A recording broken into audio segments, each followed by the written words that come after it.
বন্ধুরা, এত বছর অপেক্ষার পর ফাইনালি আইফোন তাদের নতুন যে মডেল দুটো লঞ্চ করেছে, অর্থাৎ আইফোন 10s এবং আইফোন 10s ম্যাক্স, এই মডেল দুটিতে তাদের ডবল সিমের যে টেকনোলজি সেটা নিয়ে চলে এসেছে। তবে বন্ধুরা, এই দুটো ডবল সিম টেকনোলজির মধ্যে আপনারা একটি ফিজিক্যাল সিম এবং একটি ই সিম ইউজ করতে পারবেন। তো বন্ধুরা, ফিজিক্যাল সিম তো আপনারা সকলেই জানেন যে কেমন হয়। তো আজকে আমি আপনাদের বলবো যে এই ই সিম সম্পর্কে। তো বন্ধুরা, ডিটেলসে জানবার জন্য আমাদের ভিডিওটা শেষ পর্যন্ত দেখতে থাকুন। তো বন্ধুরা, ভিডিওটা শুরু করবার আগে আমি আপনাদের কাছে একটি ছোট্ট রিকোয়েস্ট করব যে আপনারা যদি আমার চ্যানেলে নতুন হয়ে থাকেন তো অবশ্যই আমার চ্যানেলটিকে সাবস্ক্রাইব করুন এবং পাশে থাকার বেল আইকনটিতে ক্লিক করুন আমাদের সমস্ত লেটেস্ট ভিডিওর আপডেট সবার আগে পাওয়ার জন্য। তো চলুন বন্ধুরা, শুরু করা যাক।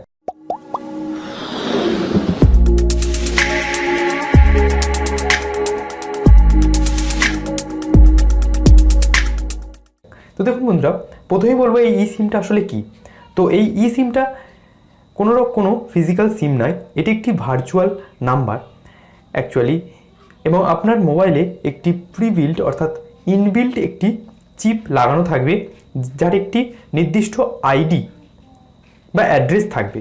যে আইডি বা কোডটি আপনাদের মোবাইলের যে নেটওয়ার্ক প্রোভাইডার আছে তাদেরকে নাম্বারটা দিতে হবে। তারপর সেই নেটওয়ার্ক প্রোভাইডার আপনাদের একটি নাম্বার দেবে, সেই ই সিমে রেজিস্টার করা থাকবে, যেটা ই সিমের সঙ্গে রেজিস্টার করা থাকবে।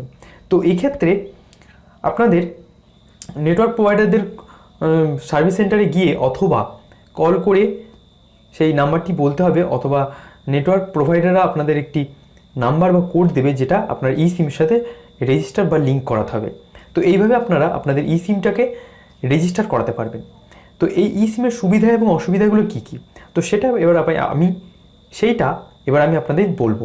তো দেখুন বন্ধুরা, ই সিমের সুবিধা দেখুন, যেহেতু এটি একটি নতুন নিউ টেকনোলজি, সেক্ষেত্রে আপনাকে এক্সটার্নাল কোনো রকম সিম লাগাতে হচ্ছে না। জাস্ট আপনাকে রেজিস্টার করলেই আপনার ই সিমটা অ্যাক্টিভেট হয়ে যাচ্ছে এবং আপনার হারিয়ে যাওয়ার বা চুরি হয়ে যাওয়ার এই ধরনের কোনো রকম সম্ভাবনা থাকছে না ই সিমটির। তো বন্ধুরা, এবার আমি এর যে অসুবিধাগুলো আছে সেগুলো আপনাদের বলবো।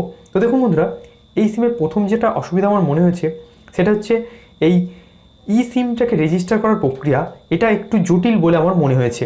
কারণ জাস্ট সার্ভিস সেন্টারে যেতে হবে বা কোড দেবে, সেটাকে লিঙ্ক করতে হবে, এই ধরনের নানান রকম ঝামেলা। তো বন্ধুরা, এছাড়া যে প্রবলেমে আমাদের একটি ফেস করতে হচ্ছে সেটি হচ্ছে এই ই সিম যদি আমাদের ফোনে থাকে, সেক্ষেত্রে আমরা যারা রিভিউয়ার অর্থাৎ তারা কী করি না, অনেক রকম ফোন ইউজ করি, 3-4 দিন 5 দিন একটা ফোন ইউজ করলাম, তারপর সেই ফোন থেকে একটা সিমটা বের করে অন্য ফোনে লাগালাম। এইভাবে আমরা অল্টারনেট করে ফোনের সিমগুলো ইউজ করি।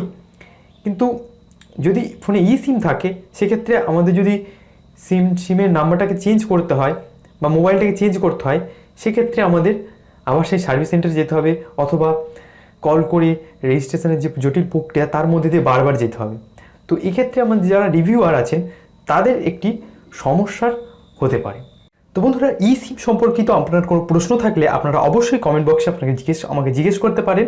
আর বন্ধুরা, ভিডিওটা যদি আপনাদের ভালো লাগে তো অবশ্যই একটি লাইক করবেন আর আপনাদের বন্ধুদের সাথে শেয়ার করবেন।